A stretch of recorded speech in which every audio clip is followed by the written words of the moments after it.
Our next speaker is James Chan, and he is President of Asian Marketing and Management. And I've known James for a long time, since I've been here in Philadelphia.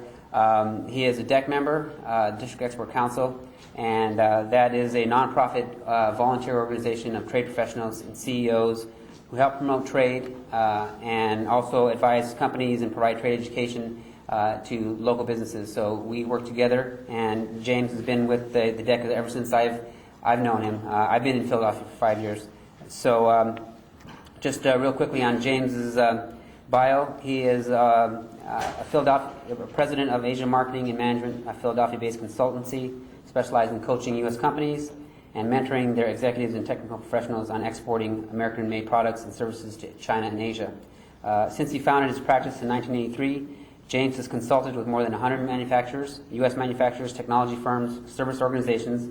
His clients include Westinghouse Electric Company, Kingsbury, Kodak, 3Com, Nationwide Insurance, American Management Association, Vulcan, Spring Manufacturing, Lucent Technologies, ASTM, and many professional trade associations. So he's helped a lot of Fortune 500 and Fortune 1000 companies, but I'm sure he can provide advice to you as well. Dr. Chan teaches an MBA course titled Global Exporting Asia Focus at Villanova. He lectures on China for the Executive Masters in Technology Management program at Penn Engineering and the Department of Biomedical Engineering at the University of Pennsylvania.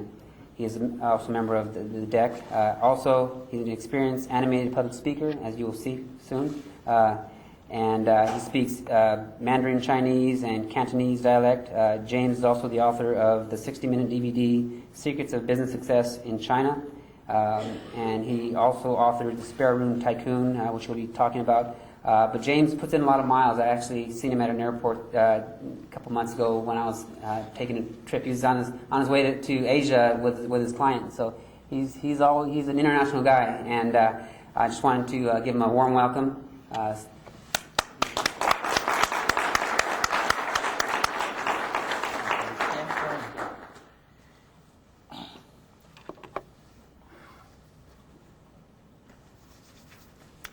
This is the only PowerPoint slide you will be looking at. I've decided to put everything on one page. It's very difficult to summarize 30 years of exporting 100% American-made products and services to various countries in 1 hour. I tried to do it in 3 days, which I did, and we still needed more time. So what I will do today is to summarize what I believe are the highlights of successfully selling American-made, remember the key word, American-made, products and services overseas. My specialty has been China and Asia, but much of what I talk about can be applied to various other countries. And I also, since I'm a practitioner, I used to be a professor in my previous life, but I changed course when I was 30 years old and decided that it is more fun doing things than just teaching. Even though I'm a very good teacher, I know I am, and maybe I have to go back and do more a little bit later. But let's go. I have summarized, I have pictured the keys to getting people to throw money on American companies by showing 8 steps. My step number 1, if you want to succeed, the first thing to do is to create a company profile. Before you sell anything overseas, if you are a company, just like a person, you want to look for a job, you have to make yourself understood quickly and in a few words. So like a person looking for work, a company has to have its own corporate resume. And so the very first step before you begin is to come up with your own resume, and I think that seeing is better than talking. Now, and at this point, I'm told to press the escape button and then press this thing, And let me go and tell you, one of the companies that I have been working with is Vulcan Spring. We make very specialized springs, little pieces of steel that rolled up, and we make all our products in Telford, around here, and the owner of the company years ago decided that exporting is important, and he made up his mind to set up various operations all over the world. And in 2005, we decided to go into China. And the first thing I did for the company is to set up what I now call the corporate resume. And this is, look, here are little flags. This is in Spanish. Like if people in Spain, Spanish-speaking people want to know about Vulcan Spring, they hit this button. People who want to read about the company in German can hit this button. This is France, and now China. Let me hit on China. So, the thing is, first of all, look, even though the luck of the United States is English is the language of commerce and higher education, by and large, that's luck. However, even though we are a lucky people, still, as the various speakers have mentioned earlier, culture is important. If you want to sell to your customers, you have to speak your customer's language, right? Now, even though very few people speak Chinese, and you don't have to speak Chinese in order to sell to China, but it is very important, at least ritually. You walk into a church and please genuflex, whether or not you believe it, So you therefore convert what you want to sell in a 1-page, 2-page, or 3-page document about your company. And for most markets, it's very important. Within a few minutes, people know where you are located, when you were established. The company was established in 1967. See the number? I don't expect you to read Chinese, but you can read 1967. We have 2,000 customers, which is good. People want to know, like, who are you? We have 2,000 customers, so that's a good point. We have 6,000 springs. Wow, that's interesting, don't you think? And among our customers, then you have to brag. You have to brag nicely, diplomatically, but shamelessly. The key is to be comfortably shameless. That's the key. It takes a lot of courage, but it also takes a lot of psychological security. If you are not secure about yourself, how can people be secure about you, right? So, don't look so serious. You look like you're just... no one in my class is likely to be serious. So then they brag about your customers, like GM is our customer, GE is our customer, General Motors is our customer, GE is our customer, Amazon is also our customer, and this and that. And also, in creating your corporate profile, you must be truthful. Don't be afraid to tell people how big or how small you are. A lot of people think that because you are IBM, therefore they love you. No. You can be a one-person company and still people love you if you give them the right product, the service, or the crafts. It doesn't matter. People don't buy because you are big.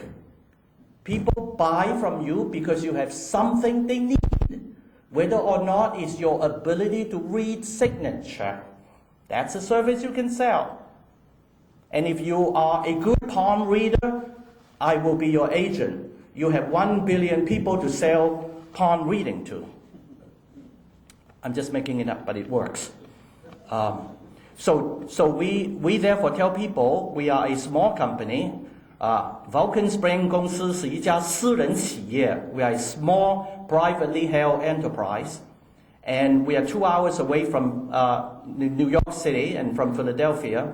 But however, small doesn't mean that you are self-deprecating.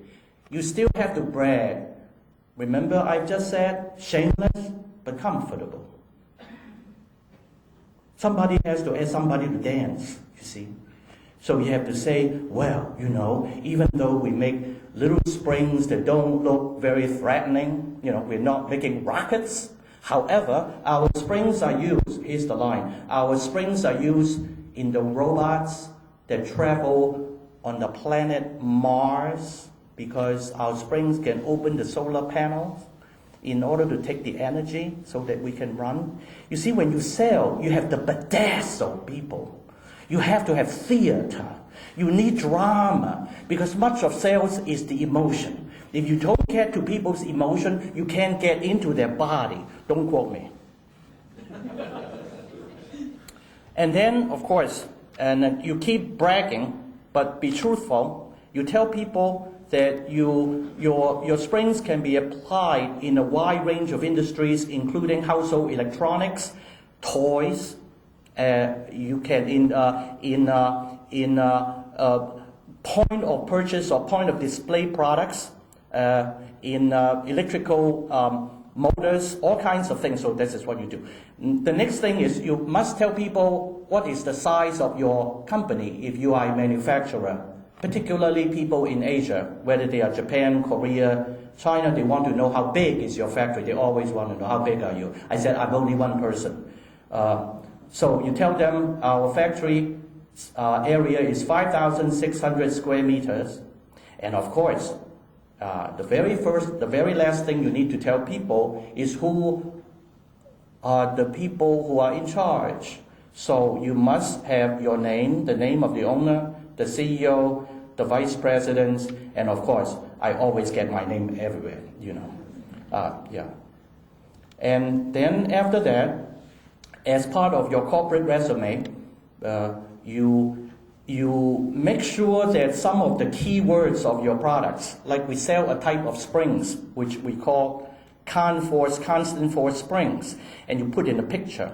You see, when you sell anything, and I'm just using spring as an example. It can be, you know, a dye, you know, for textile products. It could be a particular, you know, chemical. It could be a bearing for power generation equipment. So it can be anything. But there's one thing you have to remember. Nowadays, not 30 years ago when I started, nowadays our lives have been uploaded online. In other words, if people want to seek your products or services out, the first thing they will do, fortunately or unfortunately, is to Google you. So the first thing in your corporate resume is to make sure that your products' very specific technical words are included. Because we are no longer selling soy sauce and cheese, but rather we sell a particular type of sharp cheddar. We sell a particular gorgonzola cheese. So you have the more specific the keywords you have online, the quicker it is for people to find you. So we also put in a type of spring which we call constant torque spring. So these words, can't force, can't torque, I'm using them again as examples to show that you must also, in addition to talking about, in addition to giving people an overview of who you are as a company, you should try to be as specific as possible in terms of the products and technologies that you are selling. And of course, we have all the email, the phone number, and this and that. So that is our corporate resume. Now, how do I minimize this? I think I do this, right? Am I correct? And then to go with the other part. Now, in addition to, oh, by the way, about this particular website, now, at this point, I must also tell you another kind of tactic that everybody can use. You don't have to spend enormous sums of money and time and effort in converting your entire website into Chinese or French or German. All you need is to have a summary of it, a crystallized version of it. But in addition to that, even though we have a Chinese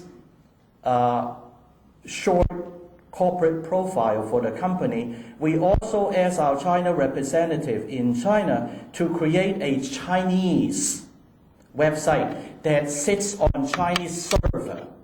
Remember, you are selling to another country.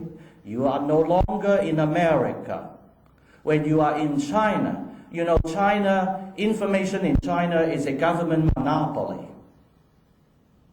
If I want to make sure that your website will not be seen in China, all I need to do is to add a few wrong words on your website, and your website will immediately be obliterated. So it's very important when you are in China, make sure that your people in China, people meaning your agents, your distributors, your partners, will create a Chinese version or a French version or a German version of your company that sits on their country's servers. You with me? Okay? So, and where do I get here? Oh, and of course, now we have a Chinese website that shows people the look of the company and the employees and the products. And not only that, just a few days ago, we went to a major trade show in Germany, in Dusseldorf. And we have our Chinese agent, and this is the owner of the company, this is the vice president of sales, and this is our representative in England. And if you scroll down this page, you see our representative will then describe our company in great detail. I don't know why I cannot come down more. But enough of this. Enough of this. This is my fear of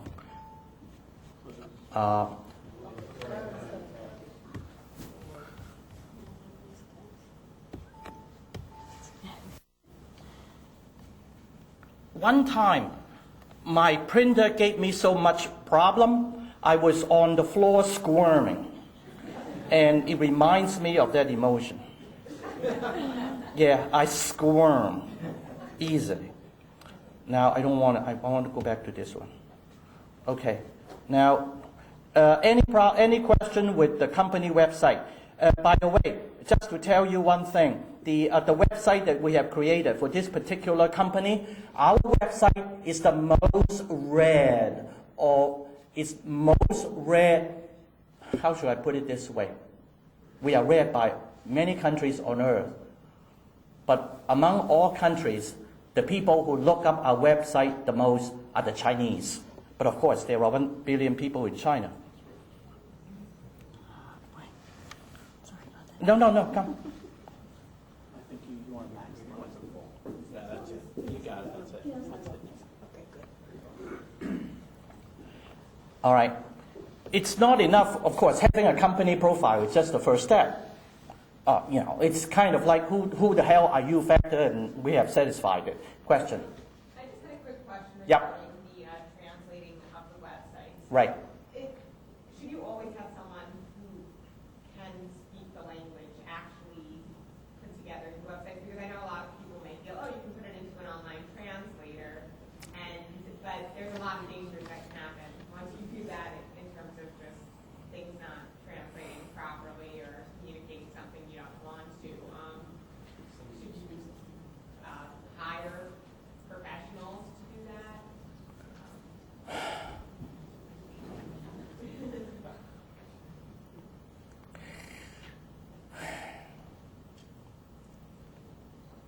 There's only one answer. You have to know what you're saying to people. If you want to do it professionally, meaning if you want to make your customer feel that you know what you're doing, versus like just a company that is interested in having a quick killing. You should have people who understand the language to at least go over the text for you. That's the only answer. I don't know of any. If you kind of do a kind of attention deficit disorder style, trying to translate whatever, because you want to save a few dollars, don't bother, don't export, stay home, watch a TV, don't. So the answer is yes. Because look, it's like bad English. If people send me a letter with ungrammatical English, incomplete sentences, bad spellings, the way I feel, delete. Right? Do you want, if you have anything to sell that is worthwhile, do you think that you can go to the Tiffany page, the Bulgari page, or the BMW page, or even a page, even for anybody looking for work, you don't want to be grammatical, and you want people to pay you $100,000 a year? Are you crazy? Not allowed. So yes, not only that, let me go further with your question, which is a catalog. This is one of those neuroses among all companies. Should we convert, should we translate our entire company catalog into a foreign language, whether it's French or Chinese or German? My answer to that is keep the English language, particularly the engineering technical catalog, as the main one. You may want to have an abridged technical catalog translated into the language in which you sell into. But even then, that's very difficult. I'm acknowledging that your question is very good because we actually made the same mistake. I made the same mistake. We found what we believe would be the right person, and we asked him to translate our catalog, the engineering catalog, and he found somebody to do it, and I kind of trusted him. But a couple of years later, after we got rid of him, we found a new representative, and the representative is in the field of knowledge. He's a specialist to some extent. And he told me that all the engineering equations and things are kind of faulty, and so we had to redo it again. So it's very important. Don't just do a bad job. Do a good job if you're serious in exporting. Let me go into the next thing, which I believe is important. Other than creating a company resume, it's your list. You see, there is no mystery to exporting. Perhaps the only mystery, it's a lot of mind-numbing, tedious research work. And for that, I mean building a mailing list of potential customers. I remember in 1981, when I was about 30 years old, I had no business background, never sold a thing in my life. All I had was I got a degree, and I was hired by a subsidiary of a Fortune 500 company. And the company manufactured very high-level scientific, technical, medical books and journals, magnetic tapes, which were very valuable, and people all over the world bought them. And I was given Asia to be in charge of, and I had no idea on how to sell. However, according to the senior VP of international sales, whom I finally asked at the end of our relationship, because he needed to go to another country, I said, his name was Tony. I said, Tony, why did you hire me? He said, well, you look like an honest person, an honest, hardworking person with a good brain, which is not so wrong, because the moment, first of all, I admitted to myself I didn't know what I was doing. So after having admitted that, then I asked myself, what should I do if I want to sell our books to China? Well, I asked Tony, well, where do the books go to? James, he said, libraries. Oh, good.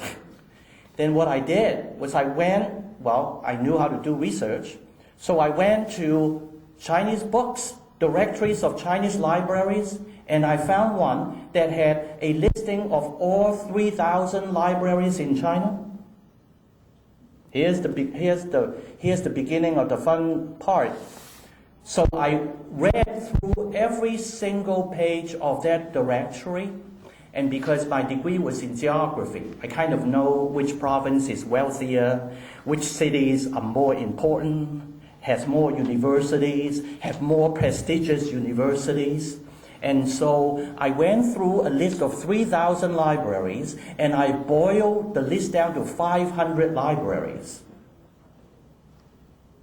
And after I did my very back-breaking, tedious work, well, the list was still in Chinese. I mean, we couldn't mail anything. You're talking about 1981 to China with Chinese words. So one thing that my university education was good to me was I also, as part of getting my degree, I had to learn Pinyin. Pinyin is the way to Romanize Chinese characters into Roman alphabets. So I had to convert the names of the universities and the street addresses into Roman alphabets. So I could give the list of 500 Chinese universities to our list maintenance department. And she moved all 500 records into our database. We had an enormous database. The postage, we paid $1 million to the U.S. Post Office each year just on postage, on mailing leaflets to all over the world, not just China. China was very, very small at that moment. So and at the same time, this is very important. This is where you actually do the real work. So I have the list now. And so what do I do next? Well, after I make the list, I walk to the art department. We call it the art department, which is creating leaflets. You know, much like the leaflet that you see with the U.S. Department of Commerce. And I created a list, like Sam, can you hand me one of those things? No, not that one, the other one. Thank you. So we created something similar to this with some of our best titles listed with the blurbs of all the major books. These books were very expensive. They were not $25. Some of them were like hundreds of dollars per piece. So I had this, and in English, all in English. And I mailed this leaflet to China. And I was waiting for things to happen. Things didn't happen. It did not happen. And it did not happen.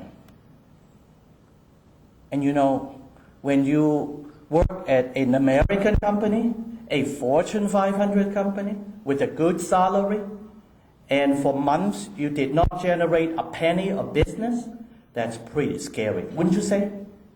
Very scary. Yeah. I knew that. Then one day, as I was very scared, one day my secretary came into my office and handed me an envelope. Oh, in the meantime, I did get things from China, which is because I also, in addition to mailing the leaflet, I also mailed a cover letter also in Chinese, saying good things about the company. I did get letters saying, "Oh, Dr. Chan, please rescue me from China. I hate the communists." I got enough of those letters, but no orders, no checks. So that one day, my secretary gave me a check. This is 1982. About 13 months later, after I had begun work, I got a very thin letter in the mail from my secretary, and I thought it was one of those letters asking me to rescue people, like be the male version of Mother Teresa. I didn't throw it away, luckily, and I cut it open, and there was something inside the envelope. I pulled out what turned out to be a check, an American check issued by an American bank in China from an import company to buy our books and journals, and the price, and of course there was a prepayment check they pay before we ship of $150,000 of books and journals that could $150,000 in 1982, I just did a conversion the other day, was $329,000 for books and journals that could continue to sit on the bookshelves and were ready to be pulled. In other words, pure profit. I smelled blood. That is the making of James Chan. I saw real money. This is not a joke. You can make money even though you don't know what you are doing. All you need to do is to do the normal, average, logical, tedious work. Based on the same principle, I created lists of power plants, because some of our companies sell into power plants. We sell parts and components, precision engineer parts and components. I made a list of 700 Chinese power plants. I also made a list of all the major furniture manufacturers in China. I made a list of people in Asia that would buy recycled copper ingots. I made a list of the investment bankers in China. So list making is very, very basic, and it's very, very important. The reason why people don't do it is because they are bored to death. So I'm going to tell myself and you is tedium is the mother of money. If you don't want to sustain tedium, you are not going to get people's money. So that's list maintenance. Now let me go to, and then after you have created your company profile, you have made your list, then you need to do direct promotion campaigns. It is one thing to say how good you are. It's not enough. You have to actually go to the market, go into the market and see people. Oh, by the way, Sam, can you kind of keep track of, because I can talk for 3 days. I also talk to fire hydrants all the time. I talk to buildings in the night. So talking is not my problem here. I just want to make sure that I keep the time correctly. So direct promotion campaigns are very important, and I will use another example. There was another company, a database manufacturer. We create a database that allows scientists and engineers and technical people, including lawyers, to be able to keep track of articles written in 7,000 journals in all languages worldwide, so that you can quickly, using this database, identify articles that you must read, so that you keep up with the latest knowledge in your field, however narrow and specific your field is. So that database is extremely expensive and extremely useful. Imagine if in 3 minutes you can easily find the 5 articles that you read. You are so much better than your Japanese counterpart. You are so much more ahead than your French counterpart. You are so much more ahead than your German counterpart, right? It's money. Time is money. If it takes you a year to pick up an article, you are professionally lobotomized. You don't want to be lobotomized. And we have 1,200 customers in Asia, all of Asia, Japan, South Korea, Singapore, Malaysia, India, Indonesia, we have those. And one of the direct, and at some point in time, to illustrate this, the importance of a direct promotion campaign, instead of making leaflets, just like what I did, what I mentioned earlier, we decided to survey our customers, because we wanted to sell more, we wanted to find out what had been the things that we did not do right. And who is the best person to tell us than our customers, right? So now, instead of one of our direct mail campaigns is, instead of making leaflets, we created a survey in English for all of Asian countries, except Japan. Japan at that time was a big market for us, still is. And we decided, again using my earlier tactic, we decided to at least have a ritualistic one-page Japanese, translated Japanese letter saying, "Hi, how are you? We care for your business," and encloses a survey. I'm sorry the survey is in English, but since all of our products are in English anyway, I hope you don't mind, but just let us know. And if you must write us in Japanese, please do so. So in a way, even though I personally learned Japanese for 5 years, but I gave it back to all my teachers. I couldn't even go to the bathroom in Japan nowadays. So as I was very afraid that, because we made 1,200 surveys, I was very afraid that we would get a lot of surveys written in Japanese because I would be the one to have to translate, which I really can't. Miracle happened. Everybody responded in English. And not only that, they told us directly, honestly, what we did right, what we did wrong, and we benefited a lot because that would allow us to fine-tune our marketing strategies and also to decide which country to go into first, which leads to the fourth point. If you want to export, you cannot stay at home. If you want to stay at home and become an armchair exporter, don't talk to me, because I won't talk to you. You should be fired. Exporting means you are willing, at least physically, to get your behind out of your chair and peel yourself off away from the computer and go into whatever countries you are selling in.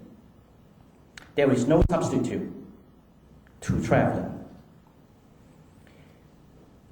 And one of the things about traveling is, and about exporting successfully, is to identify trade shows that you believe will allow you to meet people, real people. Because step one is only a resume. Step two is only a list. Step three is only mailing stuff to people. Step four now, you have to get into hand contact. All sales are hand contact. Export is war. You must see people. They have to see you. They have to look at you. They have to gauge your body language. They have to ask you questions. And many of them willingly and deliberately want to steal your proprietary secrets by talking with you. It is hand contact. If you think exporting is easy, you should not do it. Yes? Yeah, I have a question. What would you recommend to a small business owner that doesn't have the resources? Like you mentioned, you were as a part of a bigger company. Does the U.S. Department of Commerce offer any type of grants?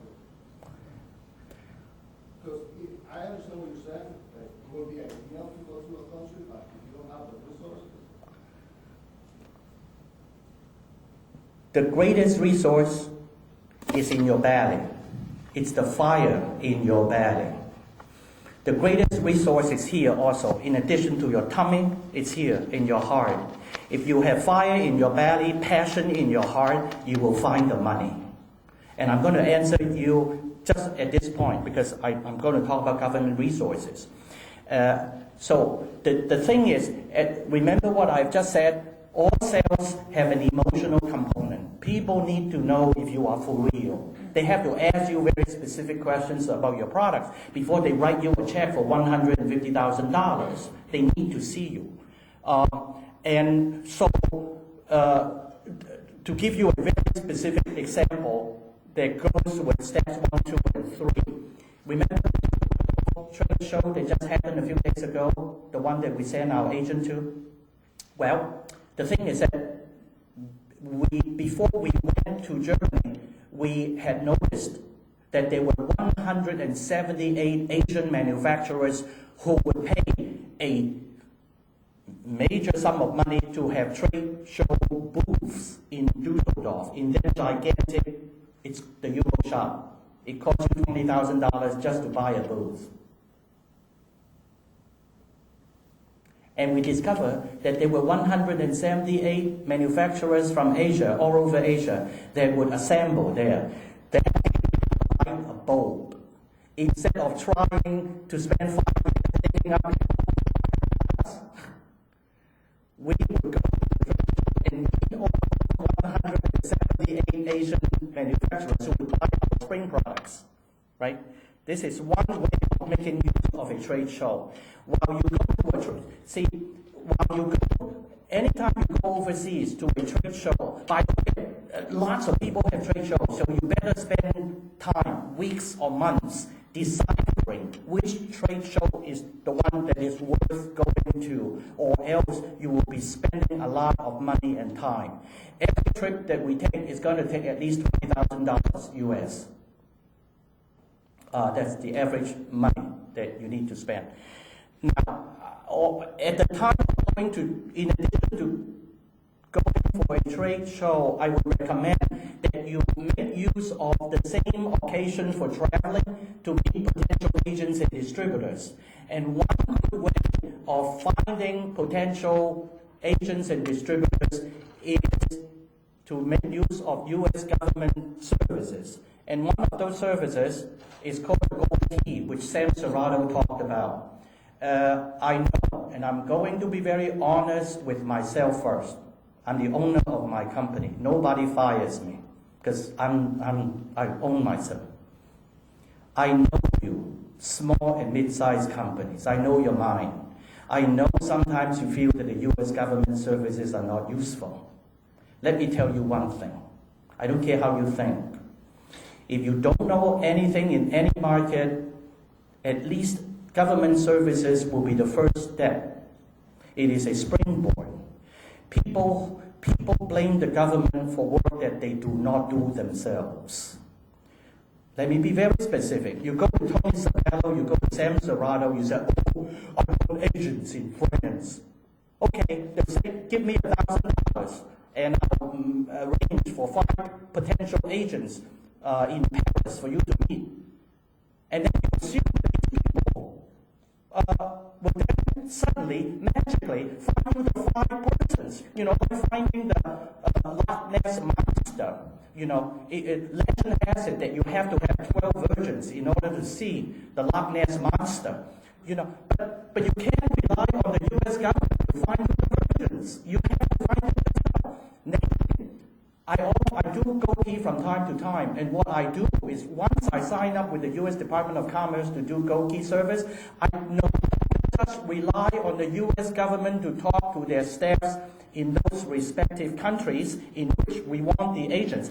I pick up the phone and call their staff and make sure that their staff knows exactly the kind of people we're looking for. You understand? Because they don't know how can they know thousands of, millions of specifications they don't know. So this is the part where most people fail. And to answer the young gentleman's question earlier, I can give you $10 million and you don't know how to do it, how to generate income. It's not about the money. If you have a good idea, if you people use the lack of money as an excuse to not do work. I started out with no money. I started out with debts. Guess what happened? I have made many people millionaires. So don't focus on the money part of it. Focus on what you must do in order to generate the business. Let me go because I probably will also be running out of time. It's also there's such a thing called banks, venture capital people. There are all the organizations that may be able to give you a jump start. Okay, somebody can loan you $5,000 plus. Okay, if you are on a tight budget, you may not have to travel business class. The normal business class ticket from Newark to Beijing is $8,000 to $10,000. Okay, so if you cannot fly business class, fly coach. It's only $1,200, and you can get it for $800. So again, don't focus on money. Focus on what you must do in order to get your business going. The next step will be, in addition to trade shows and using government services to jumpstart your export process, which we have all the time, I want to point out the importance of giving sales and technical presentations. it's not enough that you have the profile. You don't see my finger. It's not enough that you have the profile. I always do self-destruct. Come and help me. In order for you, this is the part that's alive. So, okay, thanks. Blow it up. So, in order for you to actually make a sale, you have to have very detailed product and sales knowledge with you in your laptop when you travel. You don't receive 50 customers and maybe many of them never ask you tough questions. But believe me, those customers that are about to throw at you are going to ask you not only a bunch of questions, but some very tough ones. And if you don't know how to answer them, if you don't answer them skillfully,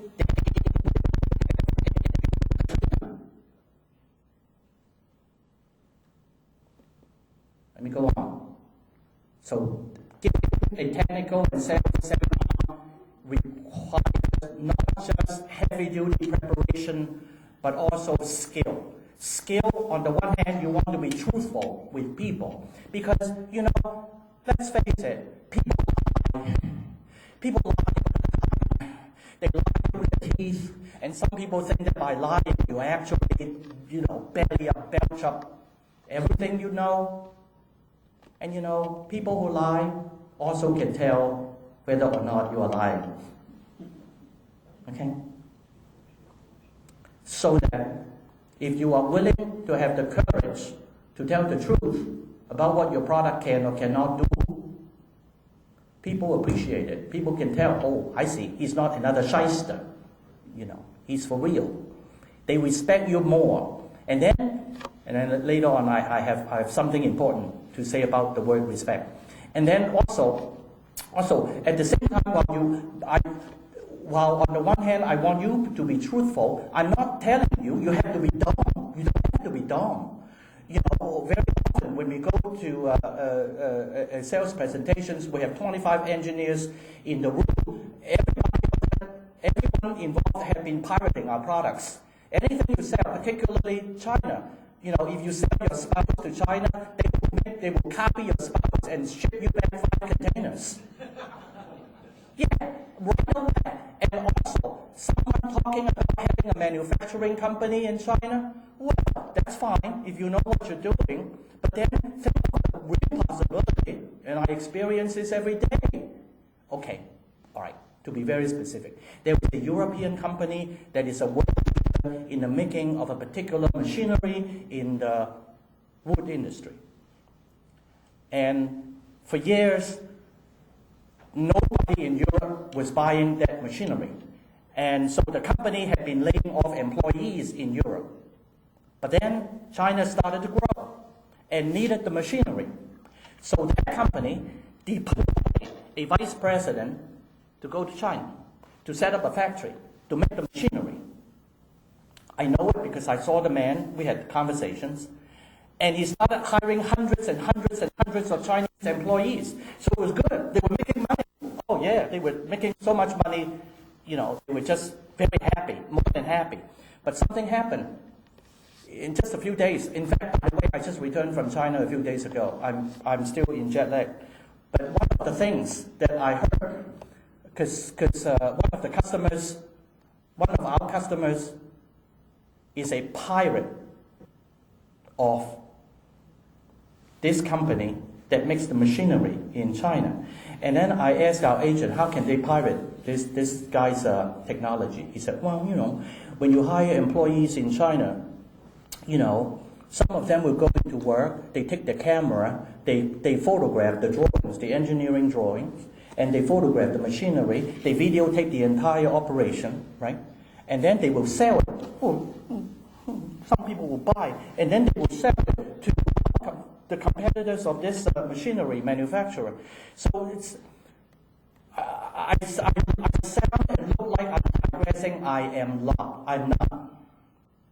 The world is a jungle and it's real. Lawyers are good, but lawyers cannot guarantee anything. So, Now, what has that to do with sales and technical seminars? Oh, nothing. 10 minutes? Oh, gee, I have not started saying anything. Technical, oh, yes. Technical seminars. You see, back to the word respect and back to what I said is the emotional portion of export sales. You see, there may be bad people, there may be evil people, there may be people who lie to you. That may be the case. But the opposite can also happen. Depending on how you feel. The more sales and seminars you give, the more people you run into, the higher the probability of you running into somebody who likes you, respects you, and tips you off. The key of a good sales and technical seminar is to run into an insider. The reason why I succeeded as a young man aged 30, 31, 32 was because I ran into an insider in China. You see, on my first trip to China in 1982, I traveled to 5 cities. I talked to easily 500 librarians in a dozen schools. And in one of my presentations, I did my song and dance. And at the end of my presentation, unlike other people in America, I stood still. I didn't run away. I stand there. And a person walked up to me and wanted to talk. I said, fine, let's talk. So we went to our hotel room and we had a conversation. And in the course of that conversation, he told me, Mr. Chan, I know that you are very gung-ho in trying to sell, but you know, every single product you sell in China, if the quantity of that product exceeds 75, somebody will copy it.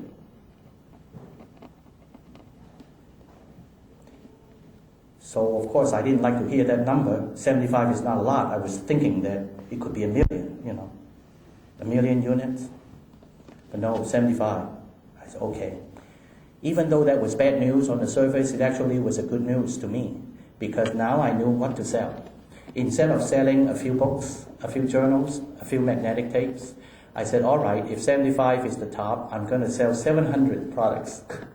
The next thing, and therefore, instead of putting 20 products in a brochure, I sent them the entire list of several hundred products. That's how I generated the $150,000 check. You cannot do anything, you cannot succeed, including very inimical, as somebody would say, nefarious cultures. I can tell you all cultures are nefarious. Americans are not any more morally superior than any other person. Everybody plays games. America has lawyers, China has officials. They both need money. It is true. Let's move on to number 6, because I only have a few more minutes. I don't have to spend much time because Jason and Tim already covered that in terms of entering markets, you can have agents, you can have distributors, you can have joint venture partners. So I would skip to go to number 7, which I think is very important. And this is for Jason's company. Let me make a prediction. If Jason's company is to grow, sooner or later, he has to hire a local representative per country, particularly countries where the sales continue to grow and have great potential. This is because Jason has only that many hours he can stay up at night and in the morning.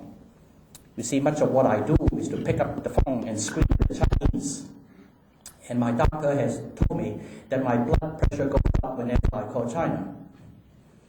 There's only that much you can talk. At some point in time, you have to have somebody on the ground who will be your insider, who tips you off, who tells you who has come, which competitor of yours has just gone to China and what did they do. Just a few days ago, our local, when we were traveling in China, our local representative told us that one of our competitors in the United States just overnight doubled their prices. And this particular customer who had been buying their products versus ours feels extremely threatened.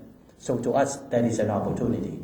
Nobody wants to feel that he or she is in control by any one supplier. So, and one more thing about local. How many minutes do I have, Sam? Okay. One thing.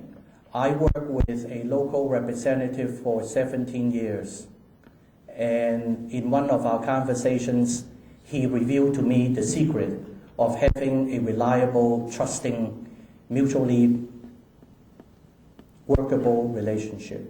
He said, James, I talk to you more often than I talk to my mother. And of course, he is somebody we turned into a millionaire in US dollar terms. Finally, because I only have a few more minutes, there is no one strategy about export success that is more important than this one, which is management leadership. As Jason showed earlier, and I believe Tim mentioned, if the company owner, if senior management is against export, if they are, let's say, psychologically insecure, if they think they don't have money, if they think that they don't make the right product, if they believe that whatever they sell, people will steal them, if they are in such a psychosis, they are already failed. They are already defeated psychologically. So there is no stronger medicine for export health than the company owner and senior management understanding that this is something they have to do. It's like a war. I told you, export is war. If you are thinking that you will be defeated, what happens? You will be defeated. So, final story. One of the companies that I started working with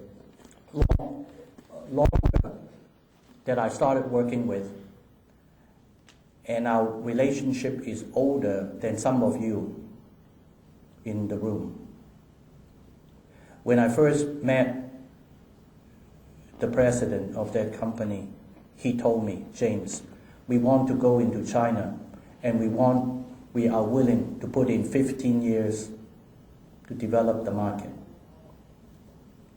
It took us about 7 years to actually start getting very, very, very, very, very, very, very big orders. And over the years, in some years, some of our transactions are $1 million per piece.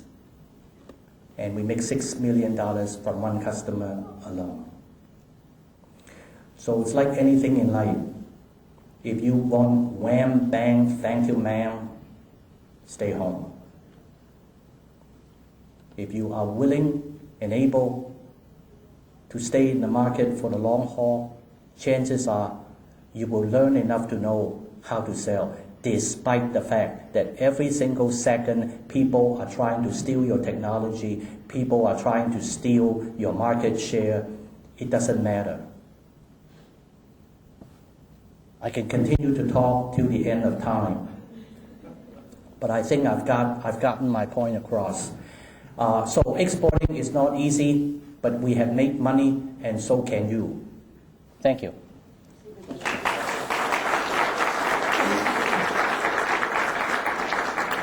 Question? Your questions. I do not want wishy-washy questions. I want questions, even if you want to attack what I say, fine. Shoot. Questions? Any taboo subject? Based on your experience, how do you feel about the American, technology in the international market? American technology, they do.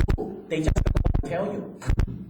They just don't want to tell you. They secretly admire, aspire. They want to take over America. They just don't want. It's typical. American people, the average American people. Our country is so fragmented. American because everyone is different, you know. But people that I know all over Asia actually aspire for American know-how, craftsmanship, and this idea of like nothing, you know, like German, Swiss, German nothingness is just Friedman's way of being dramatic. You know, he's just wanting to be like a drama queen. You know, he's just don't believe it. They love America. Just one more question. As one person trying to arrange or try to be like an Asian or something like that, maybe like Israel, how you go about finding that niche or international marketing product service gap that you can focus on to start? You mean I see personally myself? Is that what you're asking? As somebody like, let's say somebody who's trying to get into export import and trying to find that product or services that think they can represent in different countries. How Yes. do you find that particular product? It's not hard. As I answer that gentleman's question, you what it is that you truly love to do and you're good at. Once you find your own anchor, your own psychological, mental, and cerebral anchor in your heart, you cannot do anything. Especially if you are one man, 10-person, 50-person small firm. The more specialized you are, the more you focus. Just like my spring company, we don't do all springs. We only focus on 1 or 2 particular versions of springs. So, just to give you a very, very specific example, a very practical one. You know, a lot of American manufacturers do not want to export. They know how to manufacture. This is what they're good at. But they are, for whatever reasons, not willing to export. So if you are interested in the export market, you like to travel, you like to meet people elsewhere, you can set up your own export management company. You can, if you are able to do exporting for a network technology company, then focus your energy on finding those network technology companies, manufacturers, services, research institutes, and represent them. You become the exporter. You buy products from them. You go to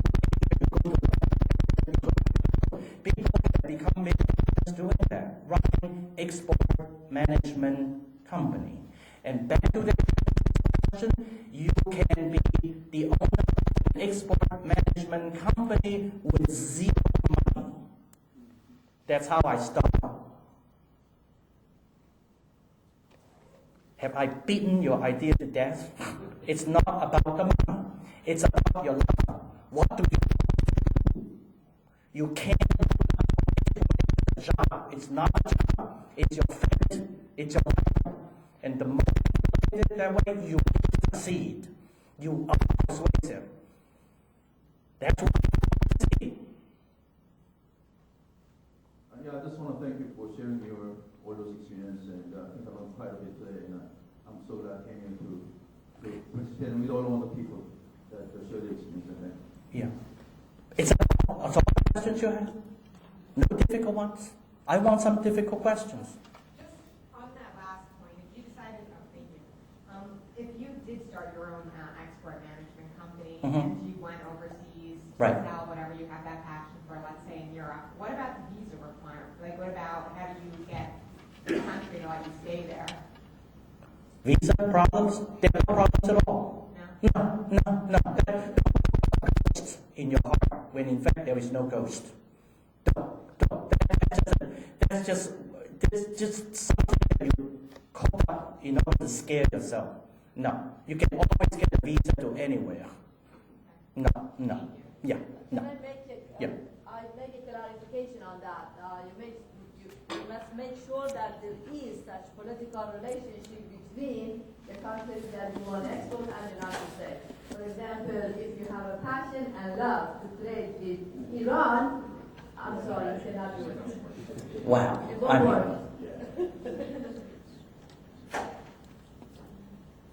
That's all. I'm as I said, I'm not running away. You know, I'm practicing I believe in. One more question. go a little further with that, the idea they're stealing your technology. Yeah. Mhm. You were given an example, but you didn't give an answer how you dealt with it. That was what? People stealing? Yeah, yeah, that particular example you were There is- Hmm? how did it end? You know, you can never stop people from reverse engineering your product. Because, I mean, one of my likes to tell this story. He said that one time a Chinese company was accused of pirating movies, and a movie house took them to court and spent some 3 years and $1 million on movies, and they won on a Chinese court, and they were awarded $50,000. You know, you spend $1 million to make $50,000. That's not the traumatic part. The traumatic part is the company in China lost. He has 3 brothers, 6 wives, who has 10 pirating. So you cannot stop, you cannot stop. But you can turn it into a business. Because, and this is one thing that many people in this just don't get because they have never been overseas long enough. The more people steal from you, the more certain people in that understand you you don't say you say to 5 of them, and it's very profitable, believe me.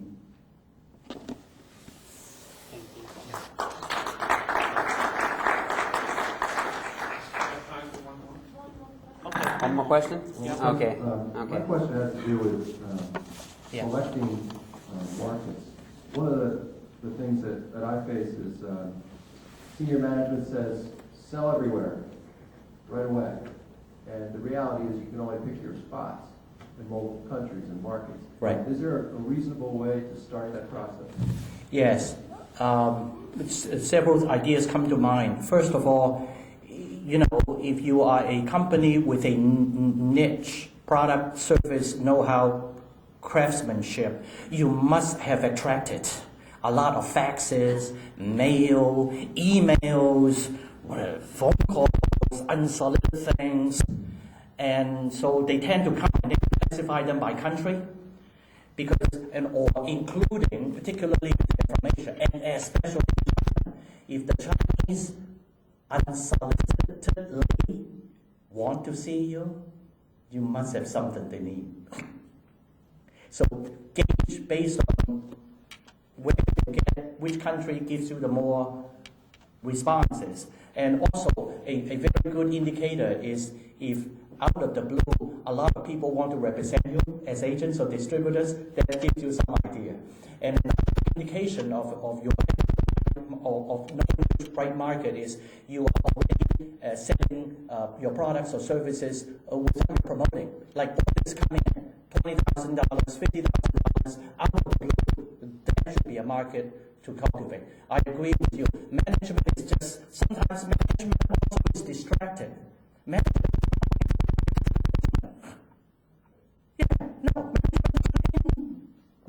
it's just management. So the key, therefore, is to focus on a couple of markets that will get you the greatest returns. Sounds good. Thanks. All right.